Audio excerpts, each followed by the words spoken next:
আমি জানি। সে সোজা ভেতরে হাঁটতে শুরু করলো। মাহাদি তাড়াতাড়ি তার পেছনে গেল। ভেতরে ঢুকতেই ঠান্ডা স্যাঁতস্যাঁতে গন্ধ এসে লাগলো। বিশাল হল ঘর, ছাদ থেকে ঝুলে থাকা পুরনো ঝাড়বাতি, দেয়ালে ফ্যাকাশে হয়ে যাওয়া ছবির ফ্রেম। আর ঘরের এক কোণে মাহাদি থমকে দাঁড়ালো। 4-5 জন ইংরেজ বণিক হাত পা বাঁধা অবস্থায় মেঝেতে বসে আছে। তাদের মুখ ক্লান্ত, কাপড় এলোমেলো। একজনের কপালে রক্ত শুকিয়ে কালচে হয়ে আছে, আরেকজন আতঙ্কে চারিদিকে তাকাচ্ছে। মাহাদির মুখ ফ্যাকাশে হয়ে গেল। এরা এরা তো নদীর ঘাটে আসা লোকগুলো। একজন ইংরেজ মাহাদিকে দেখে কিছু একটা বলতে শুরু করলো। তার গলায় আতঙ্ক, কিন্তু ভাষা বোঝা গেল না। সুনেরা শান্তভাবে এগিয়ে গিয়ে ধুলোমাখা একটা কাঠে চেয়ারে বসলো, যেন এই দৃশ্য তার কাছে একদম স্বাভাবিক। তারপর খুব ধীরে মাহাদির দিকে তাকালো। তুমি বাইরে দাঁড়াও। মাহাদি অবিশ্বাসের চোখে তাকালো। শাহজাদি, বাইরে পাহারা দাও। সুনেরার গলা এমন কঠিন, আর কোনো কথা বলার সাহস হলো না মাহাদি। সে দরজার কাছে গিয়ে দাঁড়ালো। তবু তার বুকের ভেতর কেমন অস্থির লাগছে। সে বুঝতে পারছে না শাহজাদির ভাবান্তর। ভেতরে সুনেরা ধীরে ধীরে একজন ইংরেজ বণিকের সামনে গিয়ে দাঁড়ালো। লোকটা ভয়ে কেঁপে উঠল। সুনেরা নিচু হয়ে তার চোখের দিকে তাকালো, ঠোঁটে মৃদু হাসি। এবার বলো, তোমরা কি আমার কাজটা করবে, নাকি সারা জীবনের মতো চলে যাবে দুনিয়া ছেড়ে? সময় অল্প, সিদ্ধান্ত খুব তাড়াতাড়ি নিতে হবে। ঘরের ভেতর নিস্তব্ধতা নেমে এলো। বাইরে দাঁড়িয়ে মাহাদির মনে হলো এই পুরনো বাগানবাড়ির দেয়ালের মধ্যে আজ নতুন কোনো রহস্যের জন্ম নিচ্ছে। অসুত গাছটার নিচে বসে থাকতে থাকতে মাহাদির চিন্তায় চোয়াল ঝুলে পড়েছে। হঠাৎ ঘরের ভেতর থেকে কারো চাপা চিৎকারের শব্দ ভেসে এলো। মাহাদির টনক নড়ল, চট করে উঠে বসলো। দুহাত ভর্তি রক্ত নিয়ে ভেতর থেকে বেরিয়ে এলো সুনেহারা। মুখে, গলা এবং শরীরের বিভিন্ন জায়গায় রক্তের ছিটা লেগে আছে তার। মাহাদির চোখ কপালে ওঠার উপক্রম। যদিও সে সৈনিক রক্তারক্তি দেখার বহু অভ্যাস তার আছে, কিন্তু সুনেহারাকে এই অবস্থায় সে মোটেও কামনা করেনি। সুনেহারার চোখ মুখ কেমন হিংস্র লাগছিল। মনে হচ্ছিল কোনো নরখাদক ওর উপর ভর করেছে। মাহাদি দ্বিতীয় কথা বাড়ালো না, হাঁটতে লাগলো পিছু পিছু। খানিক দূরে যেতে সুনেহারা জুতার ফিতা খুলে হোঁচট খেলো। মাহাদির দিকে তাকাতে মাহাদি ছুটে গিয়ে বসে পড়লো পায়ের কাছে। তালোয়ার নামিয়ে হাতের মোটা মোজা খুলে সুনেহারা জুতা ফিতা বেঁধে দিল যত্ন সহকারে। সুনেহারা বড় বড় পা ফেলে গিয়ে সামনে থাকা বিশাল পুষ্কুনিটাতে ঝাঁপ দিল। বাগানবাড়ির পাশে করায় বিশাল ঘাট বাঁধা পুকুরটা জাবেশা করিয়েছিলেন। বেশ লম্বা সময় নিয়ে সুনেহারা সাঁতার কাটলো। তারপর ফের উঠে এলো স্বাভাবিক ভাবমূর্তি নিয়ে। শাহবাদে রাত নেমেছে ধীরে ধীরে। বিশাল মহলটা অন্ধকারে ডুবে গেছে। শুধু করিডোরের দেয়ালে ঝোলানো মশালগুলো দপদপ করে জ্বলছে। দূরে প্রহরীদের পায়ের শব্দ, মাঝে মাঝে নিশুতি রাত ভেঙে শোনা যাচ্ছে ঝিঝি পোকার ডাক। মহলের পশ্চিম দিকের বড় দপ্তরখানায় এখনো আলো জ্বলছে। বাইজিৎ সেখানে বসে আছে কয়েকজন কর্মচারী আর হিসাব রক্ষক নিয়ে। সামনে বিশাল কাঠের টেবিল, তার উপর ছড়ানো নথি, খাতা, খাজনার সিলমোহর। বাইজিদের মুখ আজ ভয়ঙ্কর গম্ভীর। একের পর এক হিসাব দেখছে। কোথাও সামান্য ভুল পেলেই কণ্ঠ কঠোর হয়ে যাচ্ছে। এই খাতায় 3 সমুদ্রের হিসাব কম আছে কেন?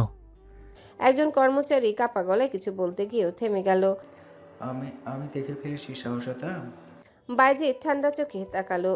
এখনই দেখে বলো। ঘরের মধ্যে এমন নীরবতা নেমে এলো যে কারো নিঃশ্বাসের শব্দ শোনা যাচ্ছে। সেই সময় মহলের অন্য প্রান্তে অন্ধকারের মধ্যে দাঁড়িয়ে আছে মেহেরুন্নেসা। আজ সন্ধ্যা থেকে সে লক্ষ্য করছিল রত্নপ্রভাকে। সারাদিন ধরে রত্নপ্রভা ভাবে থাকলেও রাতের বেলা এই নারীর ভাবগতির দিক বদল হয়। সন্ধ্যা থেকে কারোর সাথে তেমন কথা বলেনি। বারবার নিজের কক্ষের বাইরে তাকিয়েছে, যেন কারো অপেক্ষায় আছে। তাই রাত গভীর হতে মেহেরুন্নেসা নিঃশব্দে নিজের কক্ষ থেকে বেরিয়ে আসে। করিডোরের বাঁকে বড় স্তম্ভের আড়ালে লুকিয়ে দাঁড়িয়ে থাকে রত্নপ্রভা। কক্ষের দরজা তখনও বন্ধ। মেহেরুন্নেসার বুক ধুকপুক করছে। আজকাল তার মনে হচ্ছে মহলে সবাই কিছু না কিছু লুকিয়ে রাখে, আর রত্নপ্রভা তার ব্যতিক্রম নয়। অনেকক্ষণ পর খুব আস্তে করে দরজাটা খুললো। মেহেরুন্নেসা নিঃশ্বাস আটকে তাকিয়ে রইল। দরজা দিয়ে বেরিয়ে এলো একজন, কিন্তু প্রথম মুহূর্তে তাকে রত্নপ্রভা বলে মনে হলো না। কালো ও পোশাকে পুরো শরীর ঢাকা, কোমরে চামড়ার বেল্ট, মাথার ওড়নাটা শক্ত করে বাঁধা, আর হাতে চকচকে তালোয়ার। মেহেরুন্নেসার চোখ বিস্ময়ে বড় হয়ে গেল। রত্নপ্রভা চারিপাশে একবার তাকালো, তারপর খুব দ্রুত প্রায় করিডোর পেরিয়ে এগিয়ে যেতে লাগলো। তার হাঁটার ভঙ্গি আর আগের মতো নয়, একদম যোদ্ধাদের মতো দৃঢ়, দ্রুত, নিঃশব্দ। মেহেরুন্নেসার বুক কেঁপে উঠল। রত্নপ্রভা তালোয়ার নিয়ে কোথায় যাচ্ছে? এক মুহূর্ত দেরি না করে মেহেরুন্নেসাও চুপচাপ তার পিছু নিল। অন্ধকারে দেয়ালের গা ঘেঁষে এগোতে লাগলো সে। সামনে রত্নপ্রভা দ্রুত এগিয়ে চলেছে মহলের পেছনের পুরনো অংশের দিকে, সেই দিকেই যেখানে নদীর ঘাট, আর যেখানে ডালপালার আড়ালে লুকিয়ে আছে সেই রহস্যময় সুড়ঙ্গ। রত্নপ্রভা সোজা ঘাটে সেই ডালপালা ঢাকা জায়গাটার দিকে এগিয়ে গেল। চারপাশটা এত অন্ধকার যে মেহেরুন্নেসা কয়েকবার প্রায় তাকে চোখের আড়াল করে ফেলছিল। তারপর রত্নপ্রভা ডালপালা সরিয়ে নিচের দিকে নেমে গেল। মেহেরুন্নেসার বুক ধকধক করতে লাগলো। এটাই সেই সুড়ঙ্গ। সে এক মুহূর্ত দ্বিধা করলো, তারপর ধীরে ধীরে সেও নিচে নেমে গেল। সুড়ঙ্গের ভেতরটা ঠান্ডা আর স্যাঁতস্যাঁতে, মাথার উপর মাটির ছাদ, দুপাশে ভেজা দেয়াল, কোথাও কোথাও শিকড় বেরিয়ে আছে। সামনে রত্নপ্রভার হাতে ধরা মশালের ক্ষীণ আলো দুলছে, সেই আলো অনুসরণ করে এগুতে লাগলো মেহেরুন্নেসা। পায়ের নিচে ভেজা মাটি, কোথাও কোথাও জমে থাকা পানিতে পা পড়ছে। সুড়ঙ্গটা এত সরু যে দুপাশের দেয়ালে হাত লেগে যাচ্ছে। মেহেরুন্নেসার মনে হচ্ছিল যেন সে কোনো অজানা অন্ধকারের ভেতর ঢুকে পড়েছে। অনেকটা পথ যাওয়ার পর সামনে হালকা বাতাসের ছোঁয়া পেল সে। তারপরই সুড়ঙ্গ শেষ হলো। মেহেরুন্নেসা সাবধানে মাথা বের করে তাকালো। সামনে গভীর জঙ্গল, চারিপাশে বিশাল বিশাল গাছ। রাতের অন্ধকারে গাছগুলোর ছায়া আরো ভয়ঙ্কর লাগছে। দূরে কোথাও ঝিঝি পোকা ডাকছে। রত্নপ্রভা তখন জঙ্গলের মাঝখানে দাঁড়িয়ে, তার হাতে ধরা মশালের আলোয় আশেপাশে হালকা আলো পড়ছে। আর সেই আলোতে মেহেরুন্নেসা দেখলো সামনে আরেকজন দাঁড়িয়ে আছে, একজন পুরুষ, কালো চাদরে ঢাকা, মুখ দেখা যাচ্ছে না। সে গাছের পাশে দাঁড়িয়ে আছে, যেন অনেকক্ষণ ধরে অপেক্ষা করছে। রত্নপ্রভা ধীরে ধীরে তার দিকে এগিয়ে গেল। মেহেরুন্নেসার কপাল কুঁচকে এলো, কে এই লোক? রত্নপ্রভা মশালটা একটু উঁচু করে ধরতে আলোটা পুরুষটার মুখে এসে পড়ল। আর পরের মুহূর্তে মেহেরুন্নেসার বুকের ভেতরটা হিম হয়ে গেল। তার হাত থেকে প্রায় দেয়ালের ভেজা মাটি খসে পড়ল। লোকটার কেউ নয়, মাহবুব, তার ভাই। মেহেরুন্নেসা অবিশ্বাসী স্থির হয়ে গেল, চোখ বড় বড় হয়ে উঠেছে। সে যেন নিজের দেখা জিনিসটাকে বিশ্বাসই করতে পারছে না। ভাইজান এখানে? জঙ্গলের ভেতরটা অন্ধকারে ডুবে আছে। মাথার উপর ঘন গাছের ডালপালা এমনভাবে জড়িয়ে গেছে যে চাঁদের আলো ঠিকমতো ভেতরে ঢুকতে পারছে না। শুধু রত্নপ্রভার হাতে ধরা মশালটা আগুনে দুলছে। সে কমলা আলোয় কখনো মাহবুবের মুখ দেখা যাচ্ছে, কখনো রত্নপ্রভার হাতে ধরা তালোয়ারটা ঝলসে উঠছে। মেহেরুন্নেসা একটা মোটা গাছের আড়ালে দাঁড়িয়ে, এতটাই কাছে যে চাইলে সে ভাইয়ের মুখের প্রতিটা রেখা দেখতে পারে। মাহবুব নিচু গলায় বলল, আপনার এত দেরি কেন হলো? রত্নপ্রভা অস্থির চোখে চারিপাশে তাকালো। কেন, কিছু হয়েছে? উত্তর আসার আগে বাম পাশের ঝোপে শব্দ হলো খসখস, তারপর আরো একবার। মাহবুবের মুখে কোনো বিস্ময় নেই, যেন এই শব্দের অপেক্ষাতেই ছিল সে। রত্নপ্রভা তালোয়ারটা নামিয়ে ফেললো সামান্য। তার ঠোঁটের কোণে অদ্ভুত এক হাসি ফুটে উঠল। ঝোপে ডালপালা সরিয়ে ধীরে ধীরে সামনে এলো এক কম বয়সী নারী। মেহেরুন্নেসার চোখ বড় হয়ে গেল। মেয়েটার গায়ে সাদা আর কালো ডোরাকাটা পোশাক, কারাগারের কয়েদিদের পোশাক। পোশাকের এক পাশ ছিঁড়ে গেছে, হাতে শুকনো রক্তের দাগ, চুলগুলো এলোমেলো হয়ে কাঁধে ছড়িয়ে আছে। অথচ তার হাঁটার ভঙ্গিতে ভয় নেই, তাড়াহুড়ো নেই, যেন সে কোনো কারাগার ভেঙে নয়, নিজের ঘর থেকে বেরিয়ে এসেছে। মাহবুব এগিয়ে গেল। অবশেষে আসলেন মহারানী। মেয়েটা ঠান্ডা গলায় বলল। বের হতে সময় লেগেছে, আজ পাহারা বেশি ছিল। রত্নপ্রভা মশালটা একটু উঁচু করে ধরল। আলোটা ধরে এবার মেয়েটার মুখে পড়ল। চোখ শুরু করে রত্নপ্রভা বলল, কাল আসলে না কেন মিরান?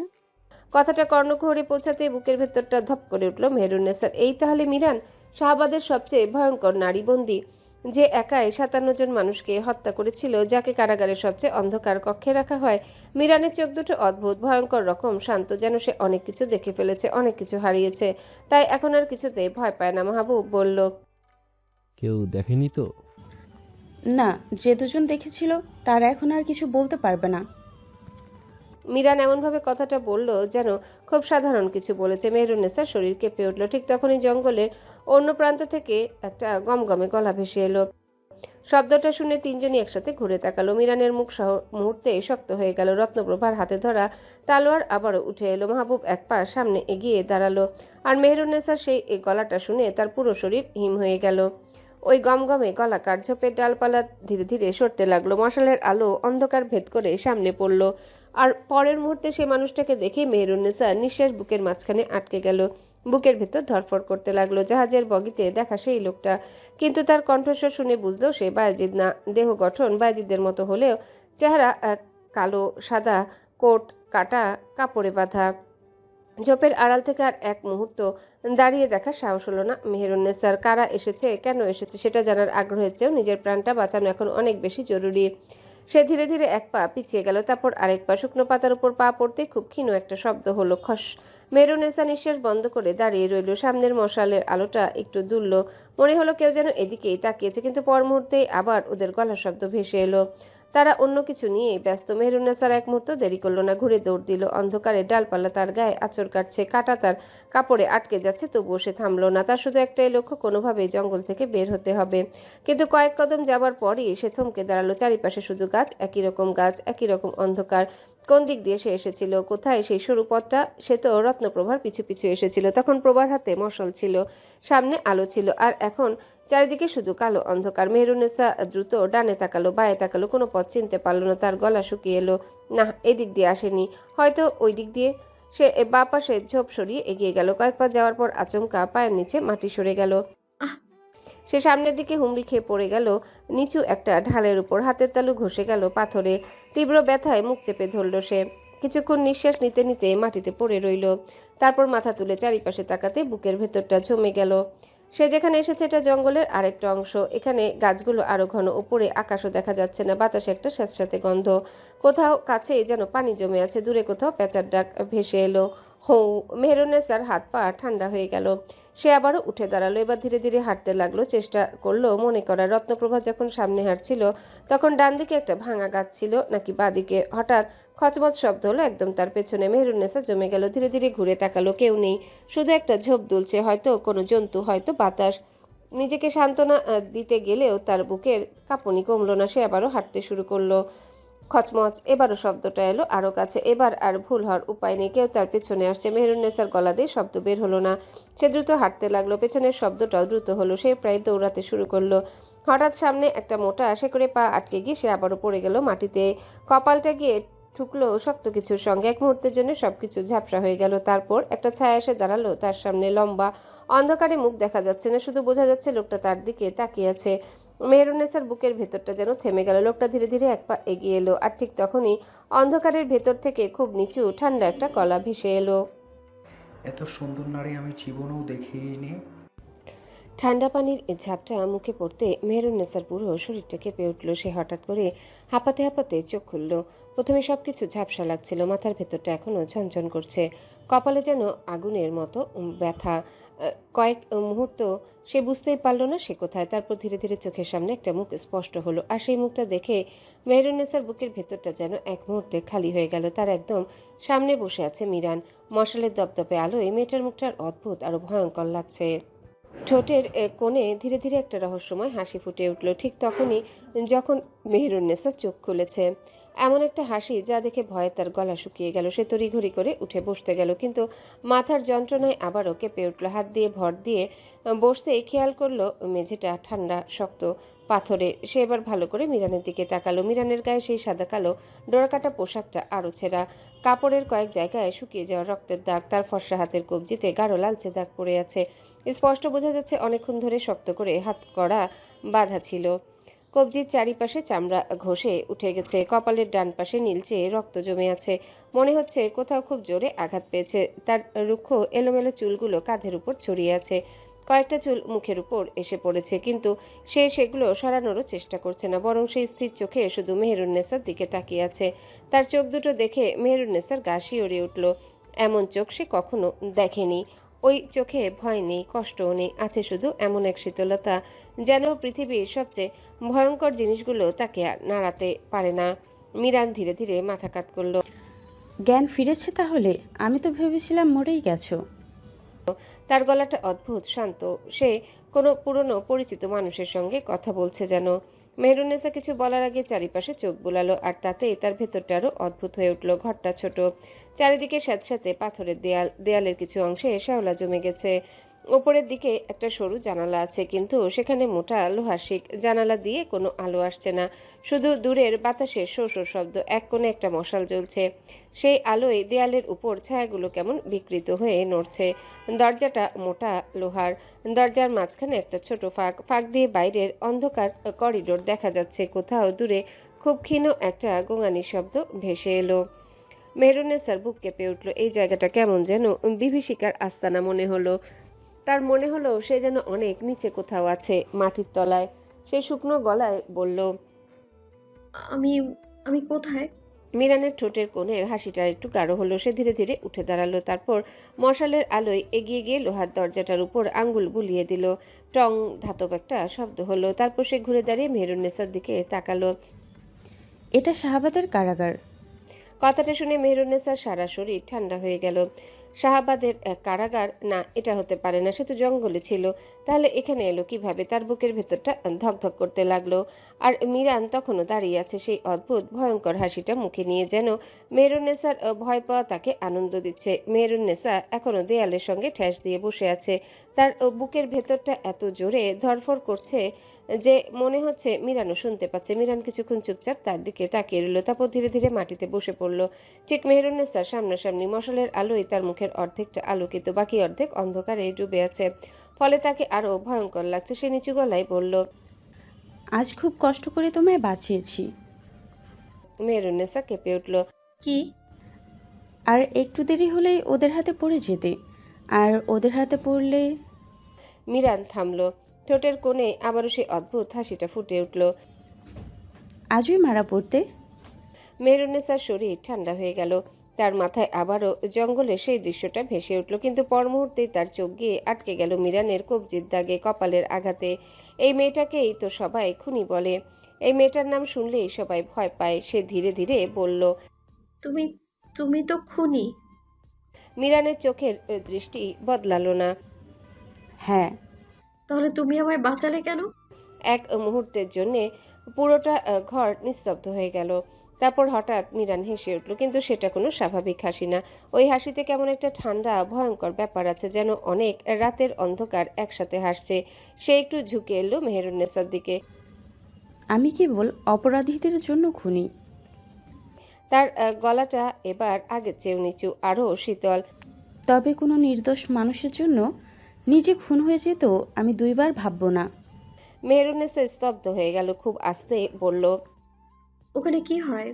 মিরান চুপ। জঙ্গলে ওরা সবাই কি করতে যায়? মিরানের মুখের হাসিটা মিলিয়ে গেল। সে ধীরে ধীরে মুখ ঘুরিয়ে নিল। কিছুক্ষণ শুধু মশালের আগুনে শব্দ শোনা গেল, টুকটুক। মিরান অনেকক্ষণ কিছু বলল না। এমন নীরবতা যেন সে নিজের ভেতরের কোনো স্মৃতির সঙ্গে লড়ছে। তারপর খুব ধীরে, প্রায় ফিসফিস করে বলল, জঙ্গল হলো অপরাধের ময়দান বেগমজান, যেখানে কেউ যায় অপরাধ করতে, তো কেউ যায় অপরাধের চিহ্ন লোপাট করতে।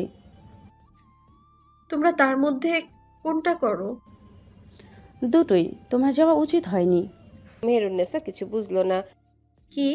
মিরান এবার তার দিকে তাকালো। তার চোখ দুটো এত গভীর, এত অদ্ভুত লাগছিল যে মেহেরুন্নেসার মনে হলো সে যেন কোনো অন্ধকার কুয়োর দিকে তাকিয়ে আছে। কিছু জায়গা আছে যেগুলো সত্যি মানুষ জেনে ফেললে আর আগের মতো থাকতে পারে না।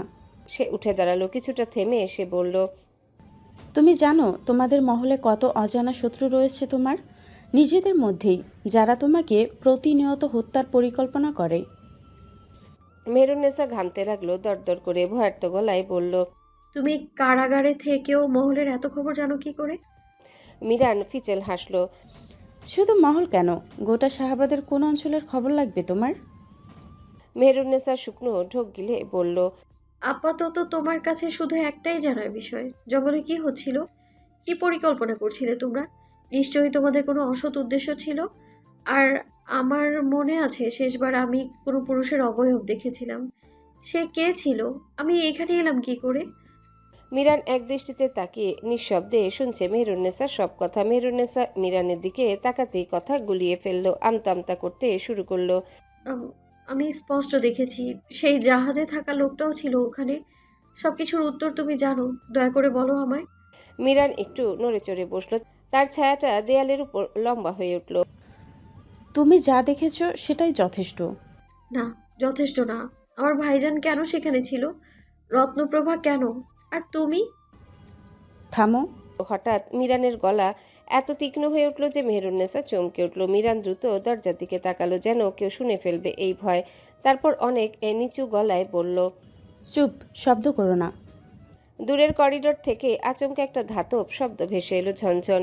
মেহেরুন্নেসার বুক কেঁপে উঠল। মিরানের মুখ মুহূর্তে সাদা হয়ে গেল। সে ফিসফিস করে বলল, ওরা আসছে। কারাগারের করিডোর জুড়ে ধাতব জুতোর শব্দ ধীরে ধীরে কাছে আসছে, ঠক ঠক ঠক। মিরান মুহূর্তের মধ্যেই মশালটা নিভিয়ে দিল। ঘরটা অন্ধকারে ডুবে গেল। মেহেরুন্নেসার বুকের ভেতরটা ধকধক করছে। অন্ধকারে সে শুধু অনুভব করলো মিরান তার হাত শক্ত করে ধরে টেনে তুলেছে। একদম শব্দ করবে না। মিরানের গলা এত নিচু যে প্রায় শোনাই যায় না। লোহার দরজার নিচের ফাঁক দিয়ে ক্ষীণ আলো ভেসে আসছে। সেই আলোয় দেখা গেল মিরান নিজের কোমরের কাপড়ের ভাঁজ থেকে একটা সরু লোহার টুকরো বের করলো। তারপর খুব দ্রুত হাত চালিয়ে দরজার তালার ভিতরে ঢুকিয়ে দিল। ঠিক একটা ক্ষীণ শব্দ হলো। তারপর ধীরে ধীরে দরজাটা খুলে গেল। বাইরের করিডোরটা ফাঁকা, দুই পাশে সারি সারি অন্ধকার কক্ষ। কোথাও থেকে গোঙানির শব্দ আসছে, কোথাও আবার অদ্ভুত নিস্তব্ধতা। মিরান মেহেরুন্নেসাকে দেয়ালের সঙ্গে লাগিয়ে হাঁটতে বলল। তারা এক কক্ষ থেকে আরেক কক্ষে ছায়া ধরে এগোতে লাগলো। করিডোরের শেষ মাথায় একটা মশাল জ্বলছে, তার নিচে দাঁড়িয়ে দুজন রক্ষী কথা বলছে। চুপ, দেওয়ালেরও কান আছে। মেহেরুন্নেসার গা শিউরে উঠল। মিরান হাত তুলে তাকে থামালো, তারপর পাশের একটা সরু অন্ধকার গলির দিকে ইশারা করলো। গলিটা এত সরু যে একজন মানুষ কষ্টে যেতে পারে। এদিকে। ওরা গলিটা ধরে এগিয়ে গেল। বাতাসে স্যাঁতস্যাঁতে গন্ধ, মাথার উপর দিয়ে কোথাও পানি পড়ছে টুপটুপ। অনেকটা এগিয়ে যাওয়ার পর সামনে একটা পাথরের সিঁড়ি দেখা গেল, সিঁড়িটা উপরের দিকে উঠেছে। মিরান ফিসফিস করে বলল, হ্যালো বন্ধুরা, পরবর্তী পার্ট খুব তাড়াতাড়ি আসবে, তো সবাই অপেক্ষায় থাকো। আর চ্যানেলটি যারা এখনো সাবস্ক্রাইব করনি তারা পরবর্তী পার্ট দেখার জন্য চ্যানেলটি সাবস্ক্রাইব করে রেখো। ধন্যবাদ সবাইকে, আমাদের সাথেই থেকো।